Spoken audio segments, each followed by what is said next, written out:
No sé cómo contarlo sin que suene a película barata, pero el miércoles pasado, al volver a casa antes de lo previsto, encontré a un hombre desayunando en mi cocina. Sí, así tal cual. Un tío que no conocía de nada, en mi casa, con mi taza, sentado en la silla que uso todas las mañanas mientras hojeo el periódico. Tenía puesta una camiseta gris que me sonaba. Al principio pensé que era uno de los amigos del hermano de Laura, que a veces venía a quedarse un par de días sin avisar, pero no. Este tipo era mayor. Y tenía una confianza en su cara que me descolocó por completo. ¿Tú quién eres? Le solté, sin rodeos. Se quedó quieto con la tostada a medio camino entre el plato y la boca. Me miró, tragó saliva como si no esperara verme, y dijo con una naturalidad que me dejó helado. ¿Perdona, eres tú Andrés? Asentí. Tenía las llaves en la mano y el corazón bombeando tan fuerte que me retumbaba en las orejas. Me pregunté si me había equivocado de casa, pero ahí estaban mis zapatillas junto a la puerta. Mi perro ladraba desde el salón. Era mi casa. Y este tipo estaba ahí dentro como si fuera suya. Laura se está duchando, añadió, como si eso explicara algo. Me congelé. Literalmente. No contesté. Pasaron unos segundos. Miré hacia el pasillo. Silencio. El baño al fondo con la puerta entrecerrada. Y él, ahí, como si acabara de pedirme azúcar. Me pregunté si debía partirle la cara o si simplemente me estaba volviendo loco. ¿Tú quién eres? Insistí, esta vez más despacio. El tipo se levantó, nervioso, y dejó la taza en el fregadero. Ni siquiera respondió. Solo se fue directo al pasillo, llamó una vez a la puerta del baño y dijo: Laura, ha llegado tu marido. Así, como si ella no lo supiera. Tardó como un minuto en salir. Venía con el pelo mojado, envuelta en una toalla, como si aquello fuera lo más normal del mundo. Me miró con una cara que no supe descifrar. Ni susto, ni vergüenza. Solo, agotamiento. Como si todo ya estuviera hablado, aunque a mí no me hubiera llegado la invitación. Andrés, no es lo que parece, dijo, y me jodió todavía más porque claro que era lo que parecía. Me giré, salí de casa y me metí en el coche. No prendí el motor. Me quedé ahí dentro como un imbécil, con las manos en el volante, mirando al frente, escuchando cómo se cerraba la puerta detrás de mí y el sonido de ese tipo bajando las escaleras como si nada. No me temblaban las manos, ni lloré, ni grité. Pero sentí algo peor, no sentí nada. Era como estar flotando. Como si fuera otra persona viendo cómo mi vida, sin darme cuenta, acababa de reventar en 1000 pedazos. Lo peor de todo es que ni siquiera me sorprendió. Algo en el fondo ya lo sabía. Eso fue el miércoles. Lo que pasó después, es otra historia. Y créeme, no mejora. No dormí esa noche, ni la siguiente. No fue por tristeza, ni por rabia, sino por una especie de curiosidad enferma. Me pasé horas dándole vueltas a todo, repasando los últimos meses, las conversaciones, los silencios, los gestos de Laura cuando llegaba del trabajo, su forma de evitar mirarme cuando yo intentaba hablarle mientras preparaba la cena. Pensé en aquel desconocido sentado en mi cocina con una calma que me había dejado clavado al suelo. Esa escena se repetía en mi cabeza como un bucle insoportable. Quería entender cómo había llegado hasta ese punto sin darme cuenta, cómo era posible que un hombre desayunara en mi casa y que yo me enterara así de que mi mujer me había traicionado. A la mañana siguiente, ella se comportó como si nada. Cuando salí del dormitorio, ya estaba vestida para irse. Me miró con una mezcla de nerviosismo y resignación. Dijo que necesitaba tiempo, que no quería hablar de eso todavía, que todo había sido un malentendido. Pero no tenía ni la decencia de fingir bien. Le pregunté quién era el tipo, y solo dijo que se llamaba Sergio, que era un amigo, que había dormido en el sofá porque se había quedado sin tren y no tenía dónde ir. Yo no contesté, la observé mientras se ponía los pendientes y revisaba su bolso, y sentí algo parecido al asco. No tanto por lo que había hecho, sino por cómo intentaba mantener la fachada.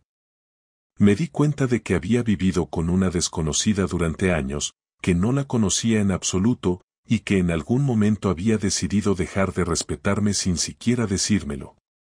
Cuando se marchó, me quedé de pie en medio del salón mirando las marcas del café que el tipo había dejado sobre la mesa. La taza seguía en el fregadero, con restos de leche en el fondo. La miré durante un rato, sin tocarla. Luego encendí la cafetera y me serví uno nuevo, intentando que el gesto cotidiano me diera algo de control. No funcionó. La casa olía a su champú, al mismo de siempre, pero esa mañana me pareció insoportable. Me encerré en el despacho y pasé el día fingiendo que trabajaba. En realidad no podía concentrarme en nada. Por la tarde salí a caminar. No tenía un destino claro, simplemente necesitaba estar lejos de allí. Acabé en un bar pequeño cerca del metro de las Ventas, donde solía ir cuando aún éramos novios. Pedí una caña, luego otra, y mientras tanto empecé a recordar los detalles que antes no habían tenido importancia y que ahora encajaban como piezas sueltas de un puzzle que siempre estuvo frente a mí. Recordé cuando empezó a volver más tarde del trabajo, cuando decía que se quedaba con una compañera para revisar informes. Recordé que cambió de perfume sin decirme nada, y que de repente empezó a salir a correr los domingos, algo que jamás había hecho. Recordé que en agosto dijo que prefería ir con sus amigas a la playa en lugar de hacer el viaje juntos, para desconectar. Yo, como un idiota, le dije que me parecía bien. Mientras bebía, me di cuenta de que no necesitaba buscar más pruebas. Ya las tenía todas. La escena del desayuno había sido la confirmación física de algo que llevaba meses creciendo sin que yo quisiera verlo. No era cuestión de un desliz, ni de una confusión. Era rutina. Era una relación. Y lo más probable es que aquel tipo hubiera dormido en mi cama. Cuando pensé en eso, se me revolvió el estómago. Dejé el vaso a medio y me fui. Esa noche ella no volvió a casa. Me escribió un mensaje corto, diciendo que se quedaría en casa de una amiga para dejarme espacio. No le respondí. Me quedé mirando la pantalla del móvil, esperando sentir algo, pero no sentí nada. El silencio de la casa era distinto. Pesado. Me acosté vestido y con las luces encendidas. El viernes la esperé. Llegó al mediodía. Venía con la cara hinchada de no dormir, el pelo desordenado y una mirada que no sabía si era culpa o miedo. Cerró la puerta despacio, dejó las llaves en la entrada y se sentó en el sofá.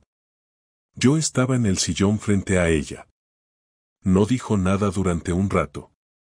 Entonces me preguntó si quería saber la verdad. Le dije que ya la sabía, pero que si necesitaba decirla para sentirse mejor, adelante. Lo que vino después no fue una confesión sincera, sino un intento torpe de justificarse. Dijo que llevaba tiempo sintiéndose vacía, que yo estaba siempre ocupado, que se había sentido sola y que un día, en una cena del trabajo, conoció a ese tal Sergio. Dijo que no lo buscó, que simplemente pasó. Que no sabía cómo frenar la situación y que se le fue de las manos. La escuché sin interrumpirla, sin levantar la voz, sin dramatizar. Quería oír todo. Quería entender hasta qué punto había llegado la mentira. ¿Cuánto tiempo llevas viéndote con él? Pregunté. Unos 6 meses, respondió, bajando la cabeza. ¿Y ha estado aquí más de una vez? Se quedó callada. No necesitaba decirlo. Su silencio era suficiente. ¿Dormiste con él en nuestra cama? Insistí. Tardó unos segundos en contestar, pero finalmente dijo que sí, casi en un susurro, como si eso lo hiciera menos real. No grité, no rompí nada, ni la insulté. Solo asentí y me levanté. Fui a la habitación, abrí el armario y saqué una maleta. Empecé a meter su ropa sin mirar qué cogía. Ella se levantó de golpe, vino hacia mí y me agarró el brazo. Andrés, por favor, no hagas esto, déjame explicarte bien las cosas, no quería hacerte daño. Ya lo hiciste, le dije sin mirarla. Y no necesito más explicaciones, solo espacio. Intentó detenerme, pero no la escuché. Le di la maleta, abrí la puerta y le pedí que se marchara. No gritó ni lloró, solo se quedó quieta en el pasillo, mirándome, hasta que entendió que no había vuelta atrás. Cuando salió, cerré la puerta con llave y me apoyé en ella. No sentí alivio. Tampoco tristeza. Era una mezcla extraña entre cansancio y calma, como si por fin se hubiese caído una fachada que me pesaba desde hacía tiempo. Pasé el fin de semana solo. No hablé con nadie. No conté nada. La gente cree que cuando te engañan lo peor es la traición, pero no. Lo peor es darte cuenta de que todo lo que habías defendido con tanto empeño, el amor, la confianza, la complicidad, eran solo decorados de cartón que se ven sólidos hasta que les sopla cerca. El domingo, cuando me levanté, vi que me había dejado una nota en la mesa del salón. Decía que lo sentía, que no quería perderme, que necesitaba ayuda, que estaba confundida. Me pedía que habláramos con calma. La leí 2 veces, la doblé y la tiré al cubo de la basura sin pensar demasiado. No porque no me importara, sino porque ya no había nada que hablar. Había hecho su elección y yo había hecho la mía. Aún así, no podía dejar de pensar en el tipo. No tanto por los celos, sino por la humillación.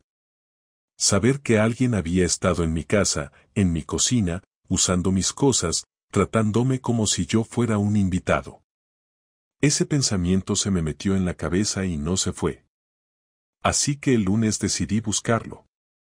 No para pegarle ni montar un espectáculo, sino para ponerle cara a la persona que había participado en destruir mi vida. Llamé a la clínica donde trabajaba Laura fingiendo que era un cliente. Me dijeron que Sergio era el nuevo fisioterapeuta. Pedí cita con él para el miércoles. Cuando colgué, me quedé un rato mirando el teléfono, sin saber si lo que estaba haciendo tenía sentido. No lo tenía, pero era lo único que me quedaba por hacer, mirar al enemigo a los ojos y confirmar que no había nada especial en él, que no era mejor que yo, que lo que había pasado no tenía nada que ver con amor, sino con cobardía y aburrimiento. Esa fue la decisión que cambió todo. El miércoles llegué a la clínica 20 minutos antes de la cita, con la idea clara de que no iba a perder el control ni a hacer el ridículo. Me senté en la sala de espera, observando el movimiento del lugar, el olor a desinfectante y a café recién hecho que venía del pasillo. No sabía muy bien qué esperaba conseguir con eso, pero necesitaba ponerme frente a él y comprobar con mis propios ojos que era de carne y hueso, alguien tan corriente como cualquier otro, alguien que no merecía ni una fracción del desastre que había provocado en mi casa. Cuando por fin salió a buscarme, lo reconocí al instante.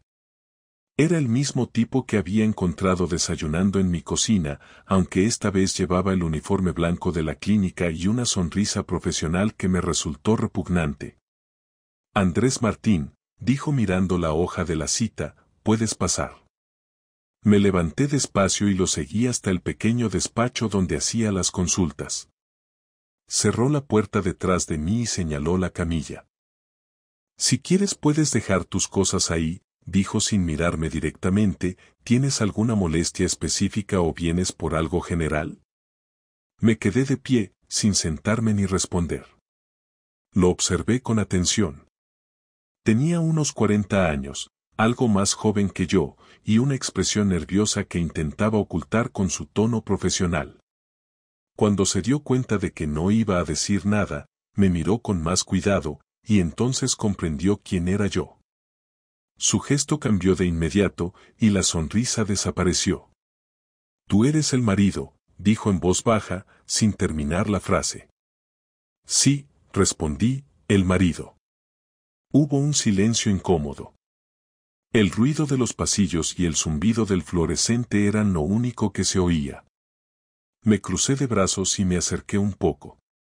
Quería verte, le dije, no te preocupes, no voy a montarte una escena, solo quiero entender algo.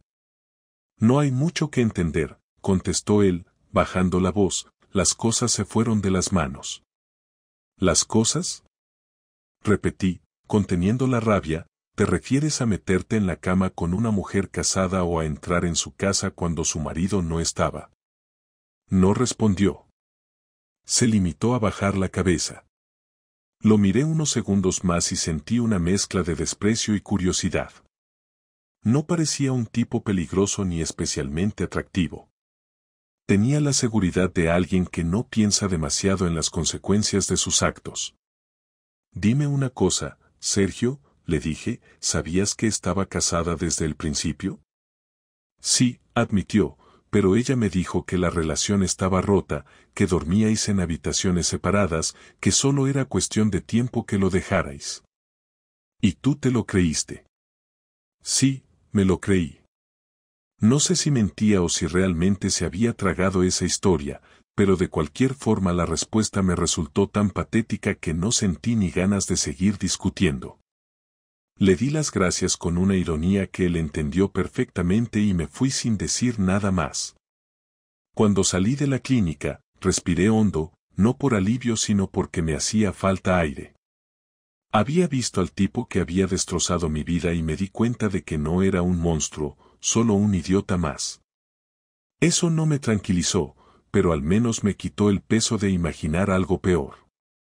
Esa misma tarde, Laura me llamó. Dijo que necesitaba verme, que no podía seguir así. Dudé en contestar, pero finalmente acepté. Quedamos en un parque cerca de casa, un sitio donde solíamos pasear los domingos cuando todavía hablábamos de tonterías y hacíamos planes que ahora parecían de otra vida. Llegó con gafas de sol aunque no había sol, y una expresión derrotada que me recordó a alguien que se ha quedado sin opciones. Gracias por venir, me dijo apenas me vio. No lo hago por ti, le respondí, lo hago porque necesito cerrar esto. Nos sentamos en un banco, uno frente al otro. Ella empezó a hablar sin que yo preguntara nada. Dijo que se había equivocado, que no había querido hacerme daño, que no sabía por qué lo había hecho, que se sentía sola, que nuestra rutina la había consumido. Dijo que Sergio no significaba nada ya, que había sido un error, que se sentía enferma de culpa. La escuché sin interrumpirla, aunque cada frase me parecía una excusa. Esperó mi reacción, pero no dije nada. Entonces empezó a llorar, primero en silencio, luego abiertamente, con la respiración entrecortada. Andrés, quiero arreglarlo, dijo entre sollozos, sé que no tengo derecho a pedirte nada, pero quiero intentarlo. No sé si se puede arreglar algo que ya está roto, le contesté, me has mentido durante meses, has traído a ese tipo a nuestra casa, has hecho de mí un imbécil y ahora quieres que lo olvidemos. No quiero que lo olvides, quiero que podamos hablar, buscar ayuda, hacer terapia, lo que sea necesario. No necesito un terapeuta, Laura. Necesito respeto, y eso ya no lo hay. Ella me miró como si esperara que dijera algo que le diera una oportunidad. Pero no podía. No porque no la quisiera, sino porque sabía que cualquier intento de continuar solo prolongaría algo que ya había muerto. Le dije que se fuera, que no quería verla por un tiempo, que lo mejor era separarnos de forma civilizada y sin escándalos.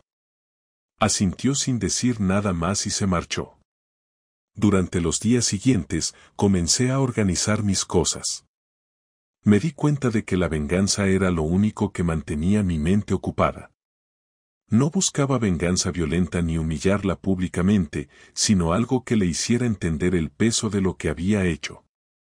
Empecé por revisar las cuentas conjuntas, los correos, todo lo que compartíamos. En pocos días, transferí mi nómina a una cuenta nueva y anulé las tarjetas que ella usaba. No lo hice por dinero, sino para marcar distancia, para que entendiera que ya no podía seguir viviendo como si nada. Una noche, recibí un mensaje suyo diciendo que quería recoger sus cosas. Le contesté que podía venir al día siguiente a las 7. Cuando llegó, la esperé en silencio mientras empaquetaba su ropa. Se movía despacio, sin mirarme, como si temiera que cualquier palabra mía fuera una sentencia. Cuando terminó, se quedó parada frente a mí con la maleta en la mano. ¿Puedo hacerte una pregunta?, dijo. Hazla. ¿De verdad no sientes nada? Siento cansancio, Laura. Eso es todo. Salió sin decir adiós. Cerré la puerta y me quedé en el pasillo, escuchando sus pasos alejándose por las escaleras. No lloré. No me dio pena. Solo una especie de vacío que no sabía si era tristeza o alivio. A la mañana siguiente, me llamó su madre. Quería hablar conmigo, pedirme que no tomara decisiones precipitadas. Intenté mantener la calma, pero cuando empezó a justificarla diciendo que todos cometemos errores, le colgué sin más. Ese tipo de comprensión tardía no me servía. Durante el fin de semana, desmonté la casa pieza por pieza, guardando los objetos que eran míos y dejando los suyos en cajas. Me di cuenta de que todo lo que habíamos compartido tenía un peso físico, que los recuerdos ocupaban espacio, y que necesitaba vaciarlo. El lunes siguiente, fui a mi abogado.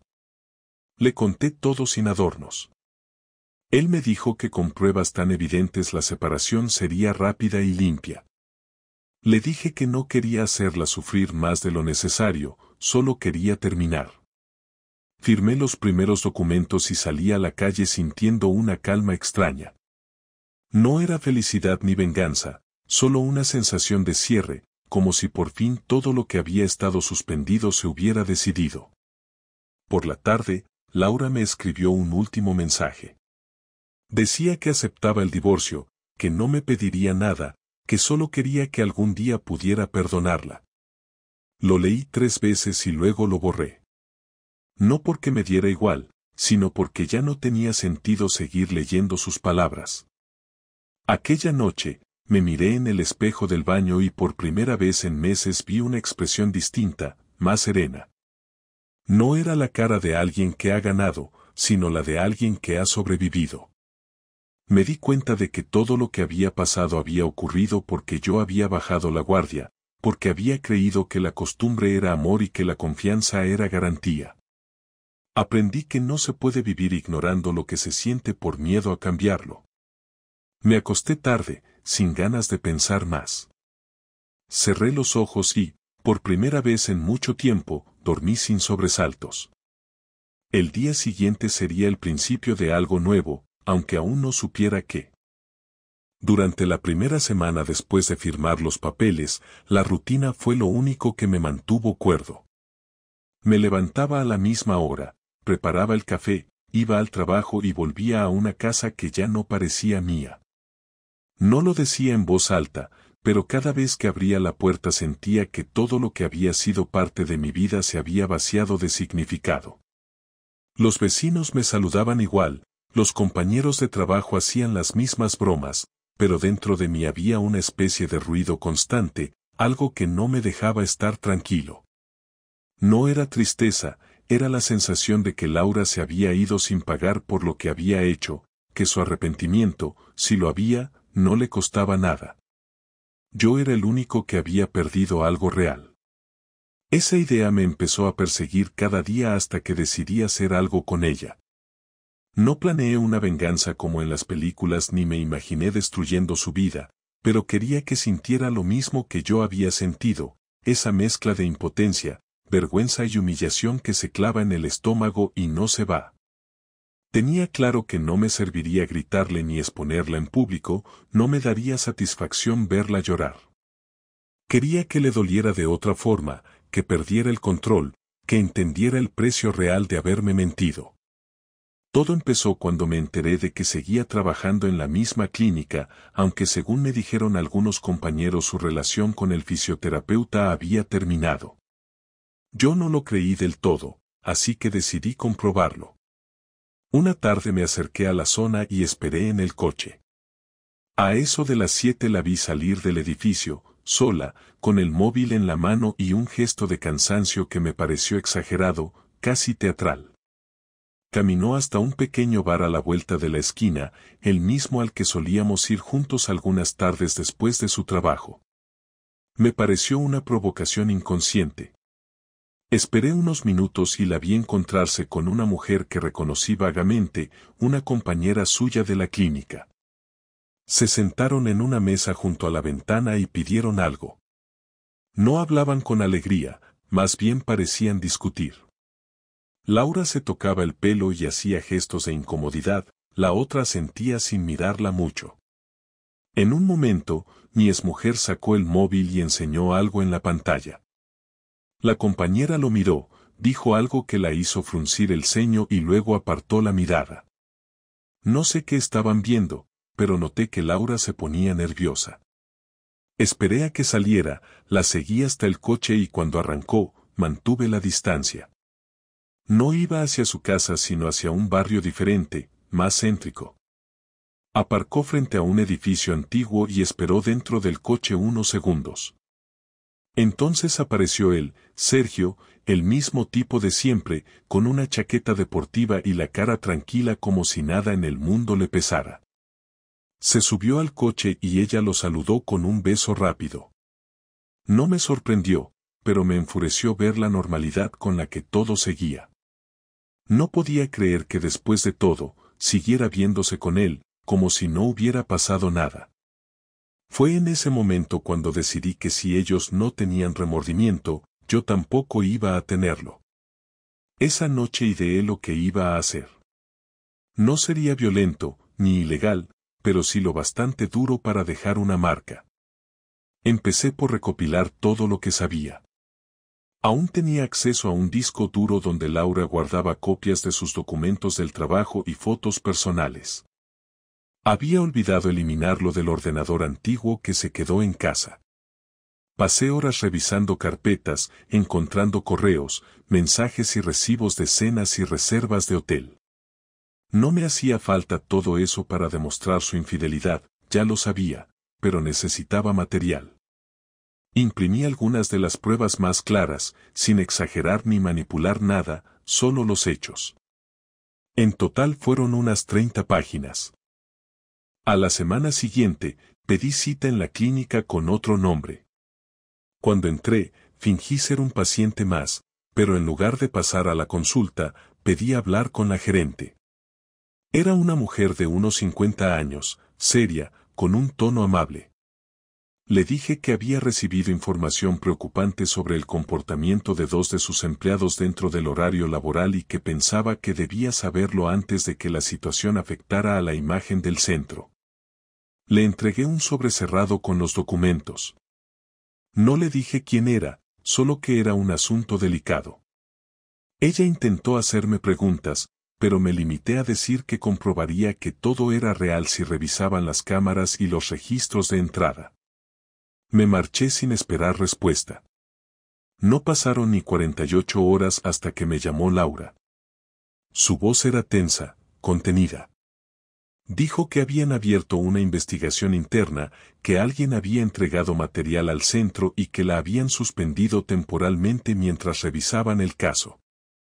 Quise parecer sorprendido, pero no lo conseguí. Dijo que sospechaba de mí y que si tenía algo que ver, lo detuviera. Le respondí que no tenía idea de lo que hablaba y colgué. No volví a contestarle las llamadas. Durante los días siguientes, su tono cambió. De la indignación pasó al miedo, luego a la súplica. Me envió varios mensajes diciendo que había perdido su trabajo, que él también había sido despedido, que no tenía cómo pagar el alquiler y que todo se le había ido de las manos. En uno de ellos escribió que no podía dormir, que no entendía cómo todo se había derrumbado tan rápido. No le respondí ni una sola palabra. No porque disfrutara de su sufrimiento, sino porque ya no tenía nada que decirle.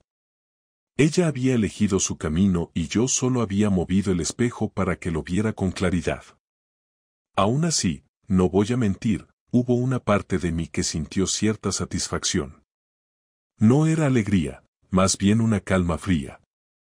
Me había quitado de encima la sensación de ser la única víctima. Ahora ella sabía lo que era perder algo importante sin poder recuperarlo. Una noche, cuando volví del trabajo, encontré una carta debajo de la puerta. Era su letra, reconocible por la forma en que hacía las eses alargadas. La abrí sin prisa.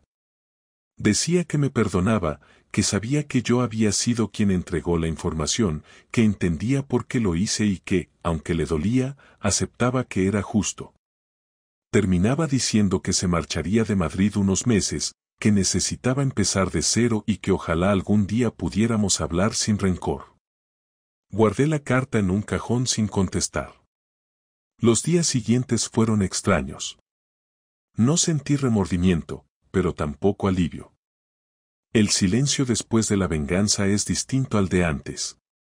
Ya no hay ira que te sostenga, solo un hueco. En el trabajo empecé a distraerme menos, a retomar rutinas normales, pero cada vez que sonaba el teléfono, pensaba que podía ser ella. Nunca lo fue. Pasó un mes sin noticias.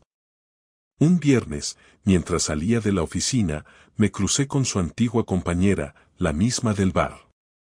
Me reconoció y me saludó con un gesto tenso.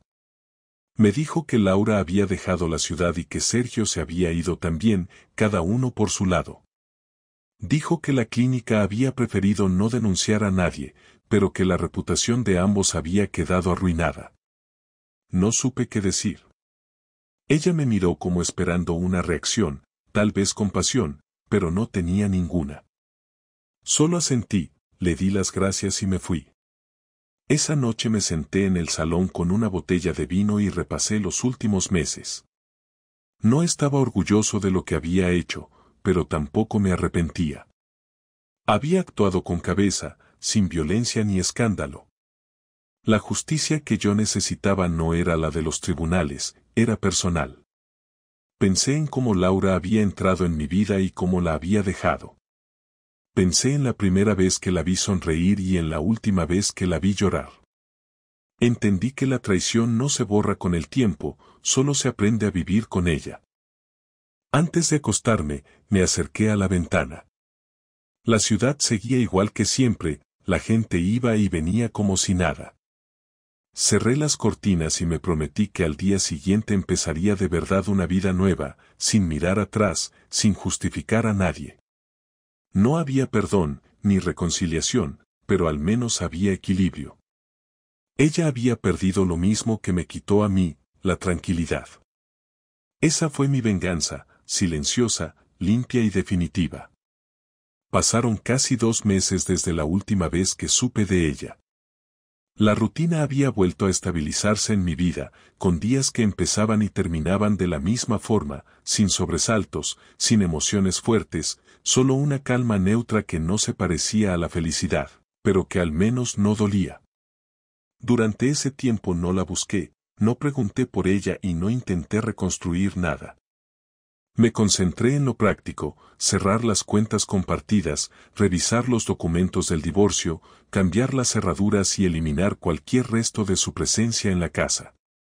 Tenía claro que no quería volver a verla ni mantener contacto, pero entonces un día recibí una llamada desde un número desconocido. No contesté al primer intento, pero al segundo, por alguna razón que no sabría explicar, lo hice. Su voz era inconfundible, aunque más apagada, más lenta, como si cada palabra pesara. Me dijo que necesitaba hablar conmigo, que no era para pedir nada ni para discutir, que solo quería verme una última vez. Dudé unos segundos y le dije que sí, con una condición, que fuera en un lugar público, sin dramatismos.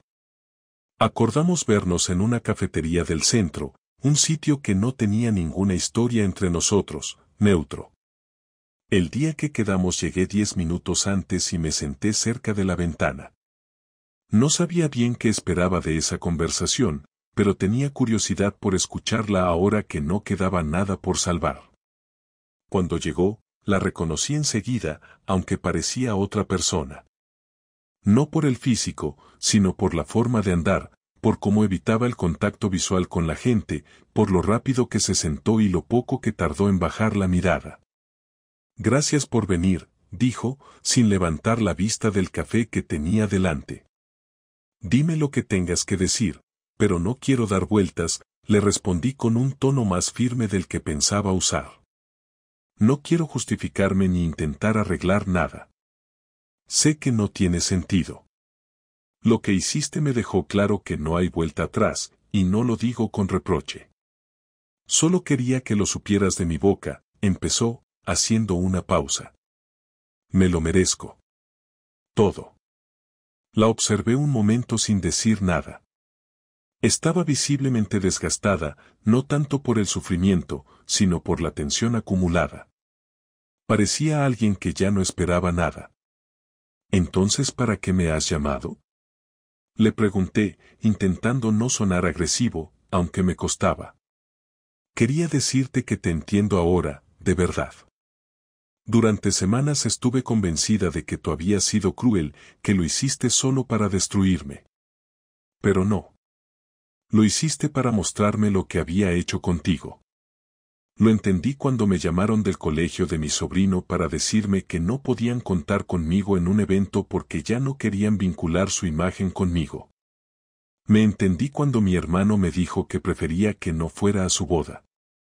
Nadie me lo dijo en la cara, pero sé que supieron todo. Las fotos, los correos, las reservas de hotel. Todo.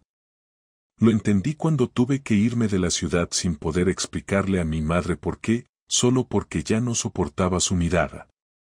Y lo entendí porque cada vez que intento dormir, cierro los ojos y lo primero que veo es tu cara aquel día en casa, cuando me echaste sin gritar, sin romper nada, sin decir ni una palabra de más. No contesté. Me limité a mover ligeramente la cabeza en señal de que había escuchado todo. Ella respiró hondo, como si tuviera miedo de lo que venía después. Lo arruiné todo, Andrés. No solo el matrimonio, sino lo que había entre nosotros. Y no solo por acostarme con alguien, eso fue solo el acto final. Lo arruiné antes, cuando dejé de hablarte, cuando empecé a guardar silencio por costumbre, cuando empecé a mentir en cosas pequeñas porque no quería enfrentarme a mis propias contradicciones. No me di cuenta de lo que tenía hasta que lo perdí, y cuando me di cuenta, ya era tarde. Sí, lo era, respondí sin rodeos. Era tarde desde el momento en que decidiste mentir sin necesidad. No voy a pedirte que me perdones, porque no creo que puedas ni debas hacerlo. Pero necesitaba decirte que, aunque suene inútil, lo siento.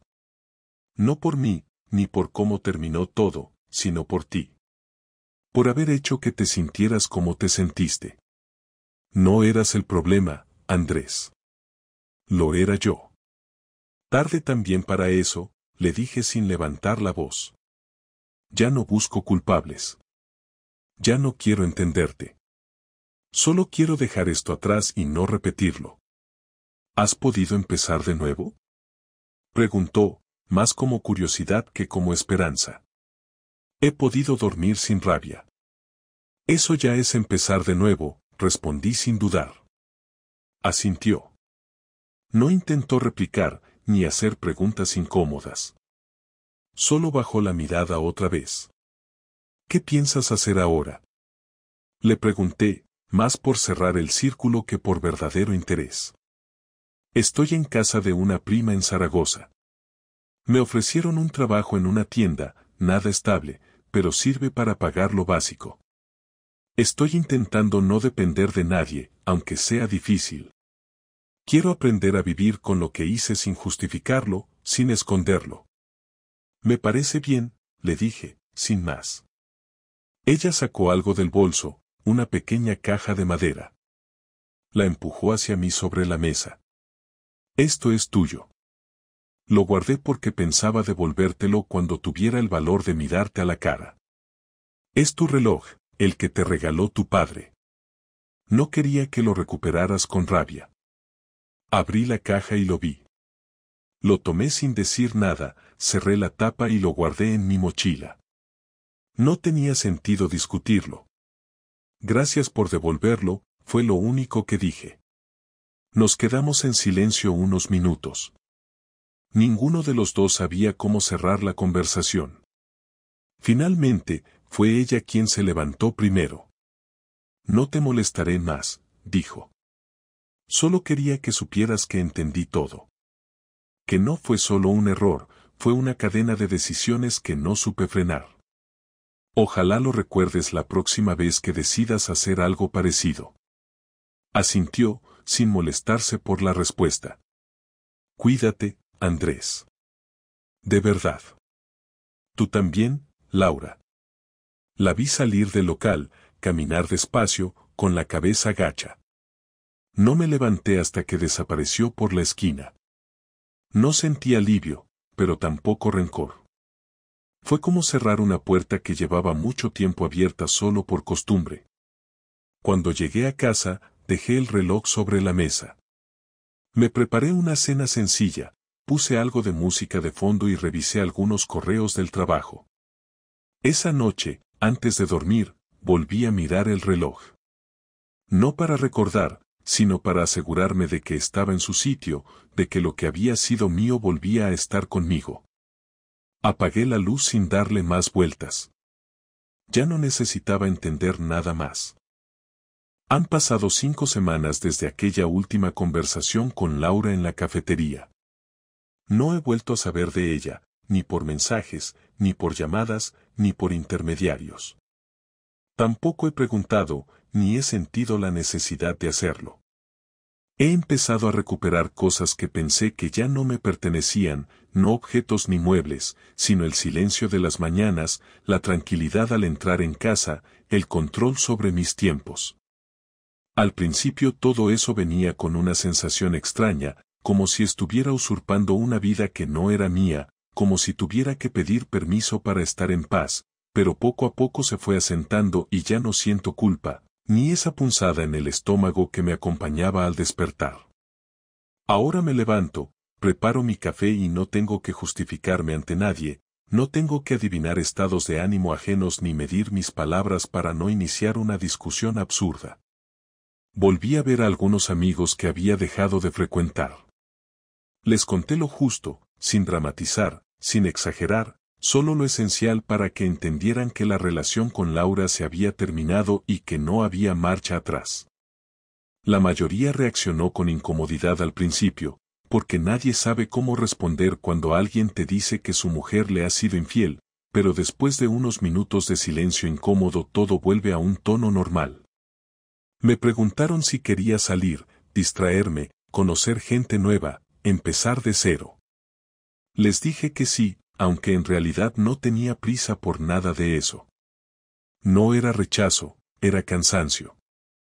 Una tarde, mientras caminaba por el parque donde solía ir con ella, me crucé con una pareja que discutía en voz baja. No sé por qué me quedé mirando. No se insultaban, no se empujaban, solo hablaban con esa tensión que uno reconoce después de haberla vivido muchas veces. Ella intentaba que él entendiera algo, él miraba al suelo, claramente sin ganas de seguir escuchando.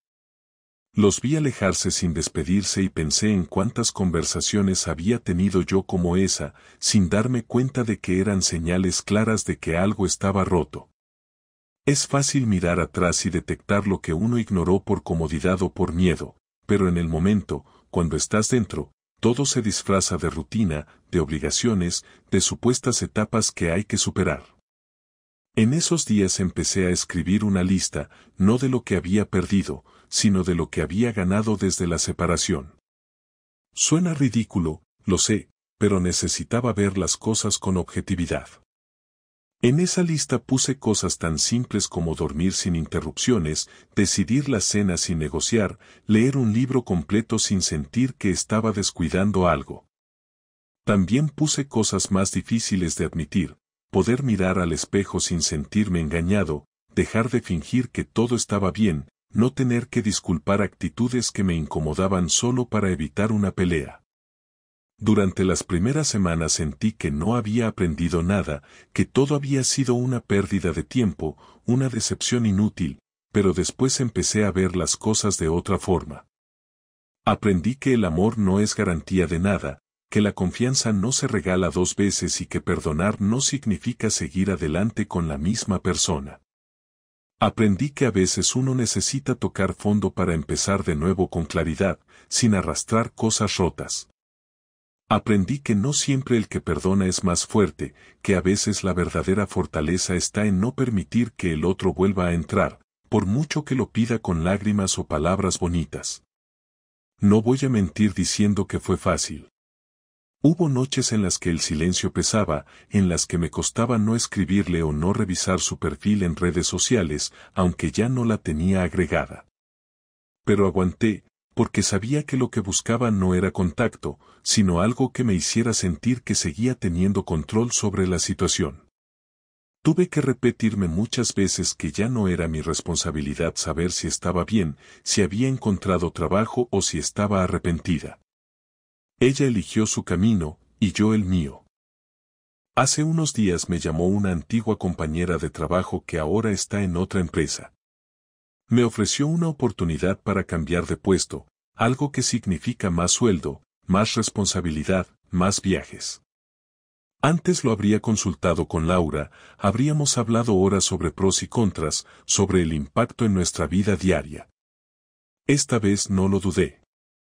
Acepté sin preguntar a nadie.